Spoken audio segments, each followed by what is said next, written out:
The two chords I'm going to show you always sparked a big debate with my friends or my guitar teachers, and it's those two chords right here.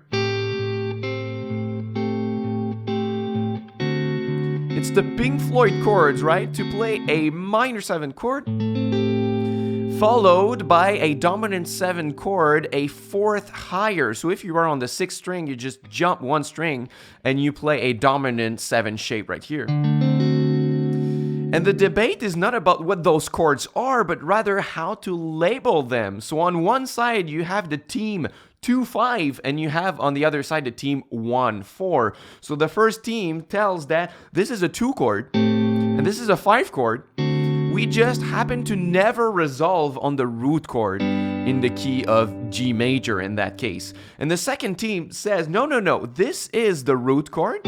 A minor is the root chord, and the way to explain why the 4 chord is dominant 7, we're going to say it's because we are in a Dorian mode, or we borrow from a Dorian mode. And usually those people never agree with each other. So in this video, I'm going to talk more about each vision, and then I'm going to tell you what is my own opinion at the end. So let's start with the team 2-5. If you don't understand what I'm saying when I say 2-5 or 1-4, let's take a step back, right?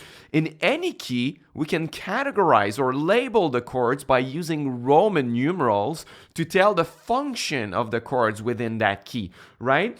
So if I stay in the key of G major, this is my root chord or my 1 chord in Roman numeral. And then I have the 2 chord, the 3 chord, the 4, 5, 6, 7, and back to the 1 chord. And because of that, we can know the function of all the chords and the structure of all the chords in all the keys, right?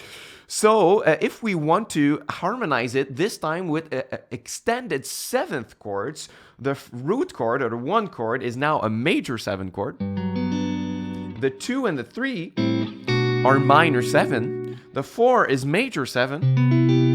The 5 is dominant 7, and the 6 is minor 7, and the 7th is half diminished, or minor 7 flat 5. And we come back to the beginning. So knowing that the only chord that has a function of a dominant 7 is the 5 chord. So following that logic, if my D7 chord is a 5 chord, that means that the 1 chord would be G or G major 7. So we are in the key of G major.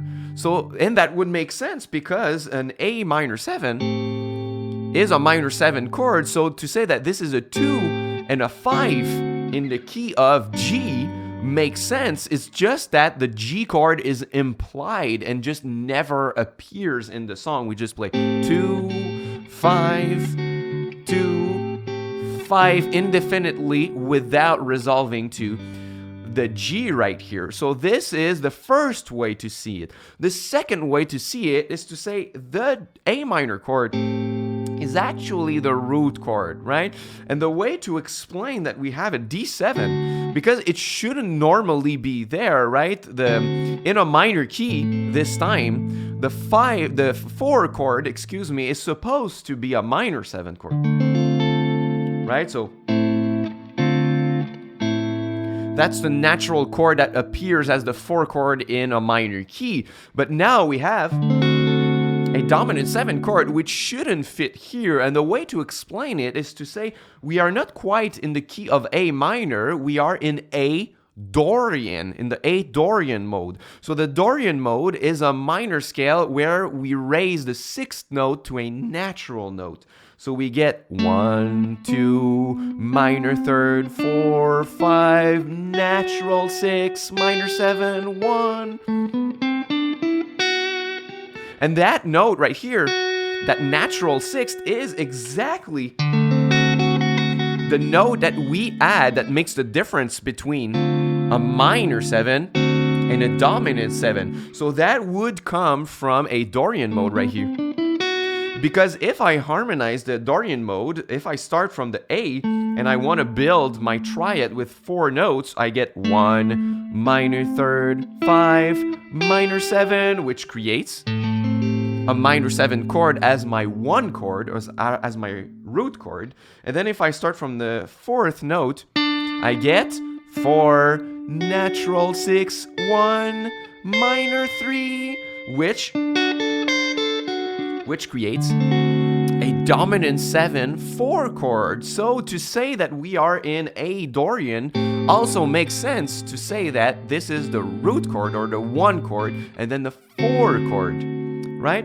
And we could also say that we are in the key of A minor, like a regular A minor key, and that's this chord is a borrowed chord, what we call modal interchange, to borrow temporarily a chord from a different mode. So we would borrow this chord from Dorian temporarily before we come back to our root chord of A minor.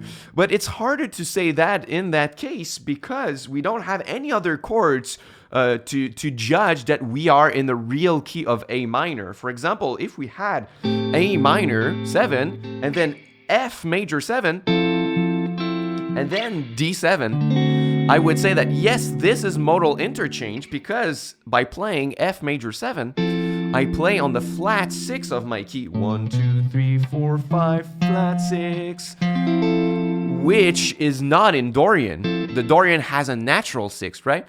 So then I would say we are in the key of A minor. And then we borrow temporarily the chord here. But since we don't have that information, I prefer to say that we just are staying in Dorian the whole time. So now, what is my opinion? Am I on the 2-5 side or the 1-4 side? And I am totally on the 1-4 side. I don't understand people who say it's a 2-5 because to me, the key of the song, I'm going to judge it by the attraction to a tonal center. And when I hear this, I don't want to resolve whatsoever to G. Like I don't feel any attraction to G as a tonal center, and especially because the way Pink Floyd does it by playing both chords one after another like 16 times in a row like this, the resolution that I feel personally and that I want is and even if we have that little color that shouldn't belong in an A minor key, it's just super logical to say that we are in Dorian right here. And to me, the A minor feels like home. Much more than the... Like, I don't expect that chord. I don't ever want to resolve on this. So even if the 2-5 makes more sense on paper, to me, it makes more sense to say it's a 1-4 according to my ears, because we don't have to always look at what's on paper, but what our ears want, what resolution our ears want. So tell me in the comment section, on which side are you? Are you team 2-5 or are you team 1-4? Let me know. And if you want to go further with me, I have a free course that I offer all of my new viewers. So if it's your first time on the channel, go click on the first link in the description box. I have a crash course on spread triad chords, and it's totally for free. I'm showing you how to play spread triad chords in major, minor, suspended, diminished, in any key you want, and how to create your own chord progressions with it. And you can download the chord charts, the exercises, and it's totally for free. It's my gift to you for watching my videos. So you can click on the first link in the description box to claim your free course. And don't forget to tell me which team are you, 2-5 or 1-4. Tell me in the comments below. Thank you for watching, and until next time, au revoir.